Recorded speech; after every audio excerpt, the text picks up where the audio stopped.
বাংলাদেশের মধ্যে যতগুলো বর্ডার রোড আছে তার মধ্যে সবথেকে সুন্দর, নির্জন এবং প্রকৃতিতে ভরা বর্ডার রাস্তা হলো মাঝিরপাড়া বর্ডার রোড। কারণ এখান থেকে বাংলাদেশের সবথেকে কাছের ভারতীয় যে বিএসএফ ক্যাম্প আছে সেটাকে দেখা যায়। আমার এই ভিডিওতে পিছনে দেখতে পাচ্ছেন যে ভারতের সেই বিএসএফ ক্যাম্পে খুব স্পষ্টভাবে দেখা যাচ্ছে। আর আমরা এই সুন্দর বর্ডার রাস্তা ধরে মাঝিরপাড়া দিয়ে যাচ্ছি, যেখান থেকে ভারতের এবং বাংলাদেশের এই রাস্তাটা খুব দৃশ্যমান হয়। বাংলাদেশের সেই শেষ প্রান্তে বর্ডার রাস্তার আমরা এপাশ থেকে ভারত, এপাশ থেকে বাংলাদেশ। তো ভারত এবং বাংলাদেশের এত সুন্দর রাস্তাটাকে মূলত এই রাস্তাটা সংযুক্ত করেছে।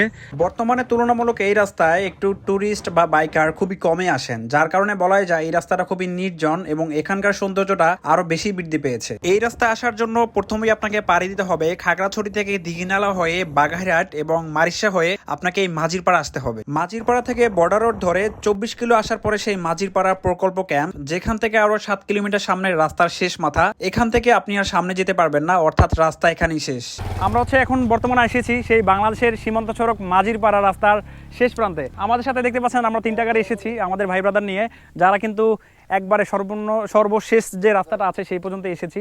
তবে এই শেষ রাস্তার মাথা থেকে আরো প্রায় অনেক দূরে রাস্তার কাজ বর্তমানে চলমান আছে। তবে আনুমানিক 24 কিলোমিটার যাওয়ার পরে সেই উদয়পুরের রাস্তার সাথে এটা সম্পৃক্ত হয়েছে। যদি আপনার একটু অফরোডিং করার অভিজ্ঞতা থাকে বা আপনি যদি একটু অফরোডিং করতে চান, তাহলে আপনি এই রাস্তা ধরে যেতে পারবেন সেই উদয়পুরের রাস্তা দিয়ে সাজেকে। তো আমরা দুই ভাই ব্রাদার একসাথে ছিলাম, যার কারণে আমরা 2টা বাইক চেষ্টা করেছি কিছু দূর অফরোডিং করে যাওয়ার জন্য। বাট আমাদের একটা বাইকে একটু প্রবলেম হওয়ার কারণে আমরা আর সামনে আগাতে পারিনি। আমরা সেখান থেকেই প্রায় 10-12 কিলোমিটার আগে থেকেই ব্যাক করেছি। এই অফরোডিং গুলো করতে গিয়ে আপনি কিছু বিষয় উপলব্ধি করবেন, যেটা এই নির্জন রাস্তায় কোনো পাড়াও নেই এবং কোনো ঘরবাড়িও নেই, এবং এই রাস্তার দুই পাশে 2টা দেশ, অর্থাৎ এক পাশে বাংলাদেশ এবং এক পাশে ভারত। অর্থাৎ এই রাস্তাটার মাধ্যমেই যখন বর্ডার রোডটা হয়ে যাবে তখন 2টা দেশকে আলাদাভাবে বিভক্ত হয়ে যাবে। বর্তমানে এই রাস্তায় কোনো বর্ডার লেন নাই, অর্থাৎ কোনো জিরো রেখা যেটা বলি আমরা সেটা কিন্তু নেই, যার কারণে আপনি 2টা দেশের মাঝখান দিয়ে আপনি অনায়াসে যেতে পারবেন। তবে আমাদের 3টা বাইক থাকায় আমরা কোথাও তেমন টাইম ওয়েস্ট করিনি, কারণ এই জায়গাগুলো খুবই নির্জন হওয়ায় আমরা একটু ভয় পাচ্ছিলাম। অলমোস্ট আমরা প্রায় 10 থেকে 12 কিলোমিটার যাওয়ার পরে আমরা সাহস পাইনি, পরবর্তীতে আমরা এখান থেকে ব্যাক করে চলে আসি। তবে আমরা যদি আরো 8 থেকে 10 কিলোমিটার অফরোডিং করতাম তাহলে সেই সাজেকের উদয়পুর রাস্তা দিয়ে সাজেকে যেতে পারতাম।